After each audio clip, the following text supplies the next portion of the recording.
and welcome back to Catch and Cook, California. Joined by Chensi, Dr. Philosophy D. Matt's is up in the cabin, Fisherman's Life. We are on the Pacific Pearl. We're going out for crab, and I am stoked.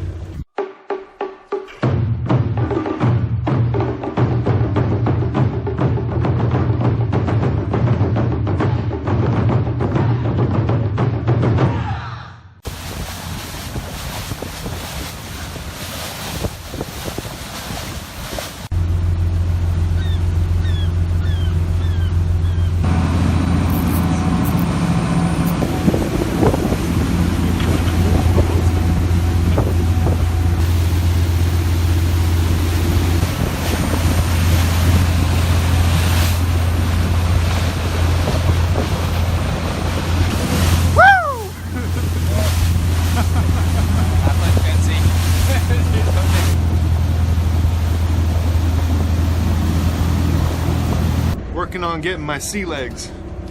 Gotta lean against the wall. Okay, let me know when you're ready. Get out of these guys' way. They got jobs to do. You're good. I just wanted to say this. Woo! Stoked.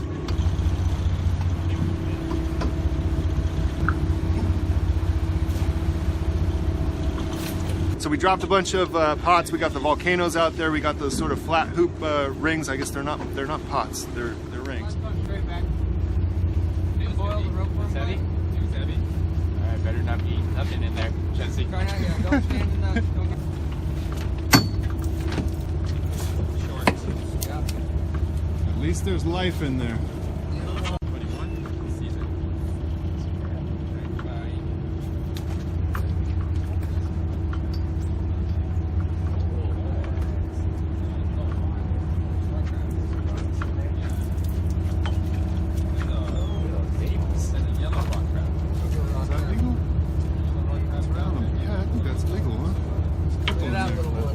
Maybe Kevin's got the luck. See. See? First keep it, Kevin.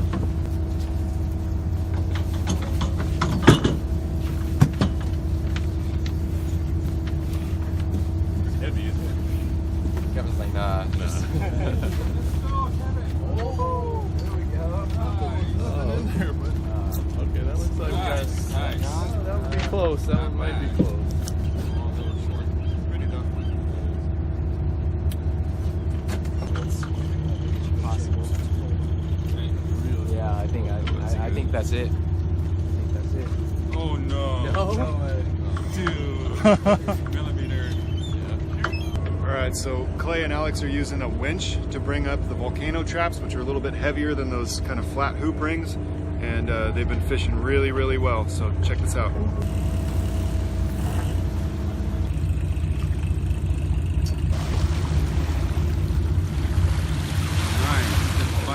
Oh yeah. Oh yeah. Yeah. It's all about those volcano One on the traps. left. Might be one. Yeah, that one on the left. Yep. That's it. That's it.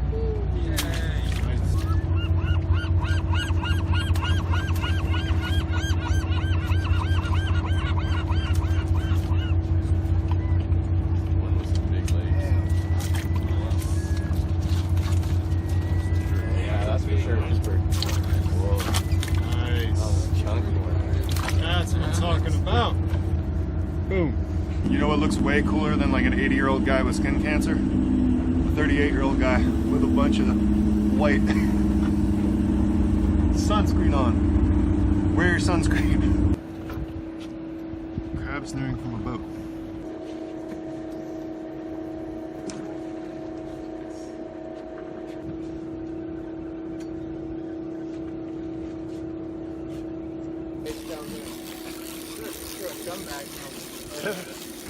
Good idea. Yeah, get some weight on here, man.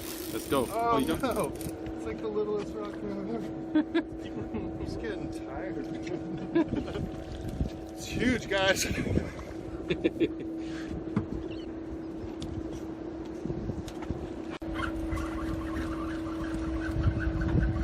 Something, I don't know if it's small. Oh. Hey, there you go.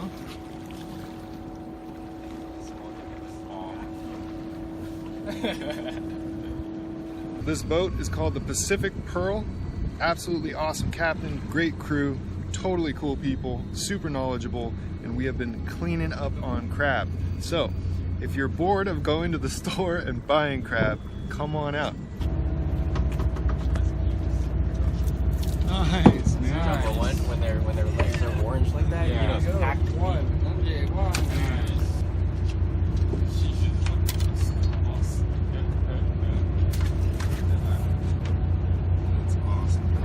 I did want to just real quick say I've been guiding full-time now, so if you're interested in learning how to catch crab, learning how to catch fish, freedive spearfish, foraging for shellfish, mushroom hunting, wild edible greens, survival skills, etc., hit me up. Catch the letter N, cook, ca@gmail.com.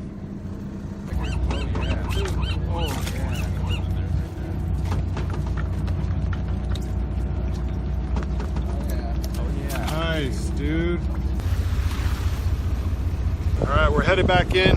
Want to thank Clay, Alex, and Andy from Pacific Pearl. It's an awesome trip.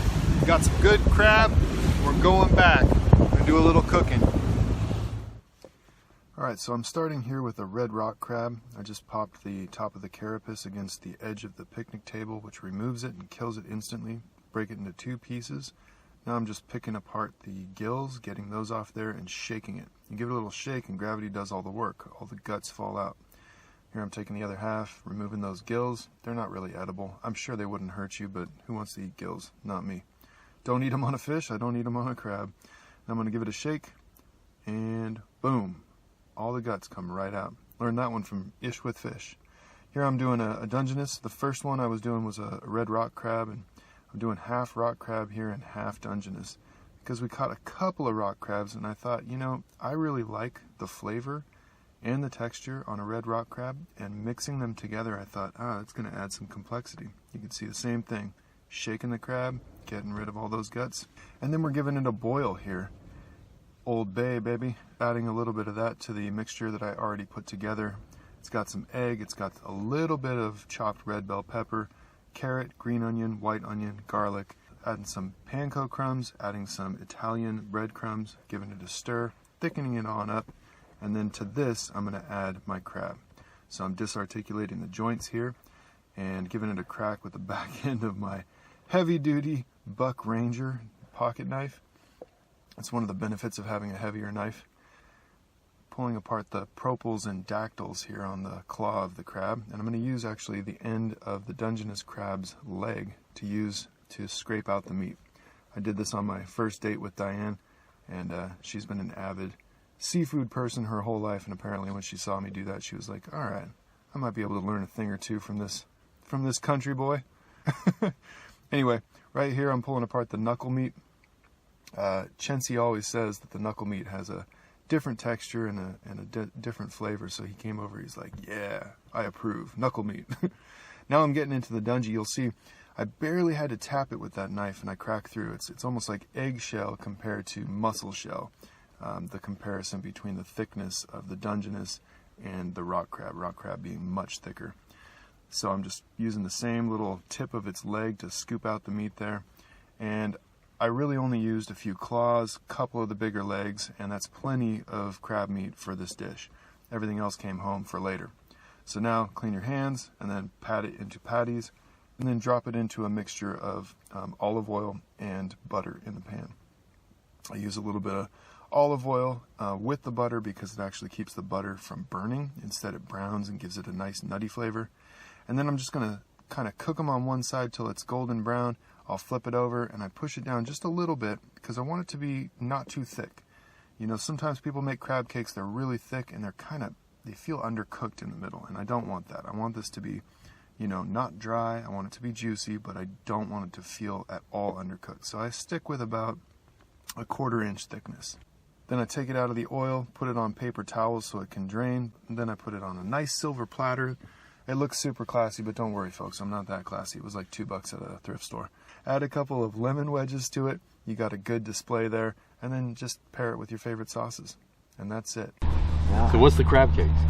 All right, so this is a recipe I kind of developed over the years during my undergrad up in Humboldt. But it's crab meat, and then it's held together with a little bit of egg, and then it's got some carrots, some green onions, some white onion, a little bit of red bell pepper, Old Bay, some fresh herbs, a little bit of salt. Fry it up and golden brown, and can't complain, I don't think. Well, we'll see. We'll see. Yeah, that sounds They so can be good. the judges. Let's dig in this. I want to try this. Yeah, go for it. Go for it. Yeah, so there's some tartar sauce there, some lemon, some ketchup, or Cooked perfectly. Just dig in. out myself. Good. Yeah. Yeah. Okay. Good.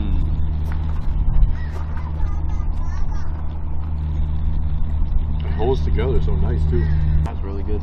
Right on. I like the rock crab adds a different flavor to it. You know, You mix them all? mix rock crab with dungy. The thing I like about that is you go out and you don't catch as many as you think you're going to, and everybody at home is expecting that. You come back with like 1-2 crabs, and you can extend it out so that everybody at least gets a, appetizer. Right. Yep. Totally. I hope nobody spits on this.